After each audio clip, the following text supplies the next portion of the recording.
Fl-Arb, biswit il-Kunsill Lokali u l-Iskola Primarja ġiet inaugurata klinika tas-saħħa fil-komunità. Din il-klinika se toffri 5 servizzi lir residenti tal-Arb u tal-madwar li huma tabib tal-familja, servizz ta' infermiera, podjatrija, fiżjoterapija u patoloġija tal-lingwa mitkellma. Il-proġett kien iffinanzjat mill-Fond Nazzjonali għall-Iżvilupp Soċjali, l-NDSF.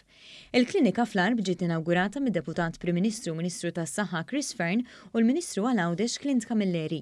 Il-Ministru tas-Saħħa saħaq li l-ftuħ ta' kliniċi ġodda fil-komunità qed isir anki f'Għawdex biex is-servizzi tas-saħħa jkomplu jkunu dejjem iżjed viċin il-komunitajiet. U għafakar fil-programm ta' vaċċinazzjoni tal-influenza u tal-booster tal-Omicron li jibda mit-2-17 Ottubru u li se jingħata miċ-ċentri tas-saħħa u mill-kliniċi fil-komunità skedati, inkluż f'din il-klinika ġdida fl-Arb. Ġimma diħla stess se jibda t-tilqim tal-influenza u tal-Covid għal-tfal u għall-adulti ta' dawn l-inħawi nħeġġu l-kulħadd li jieħu dat-tilqim li huwa mingħajr ħlas.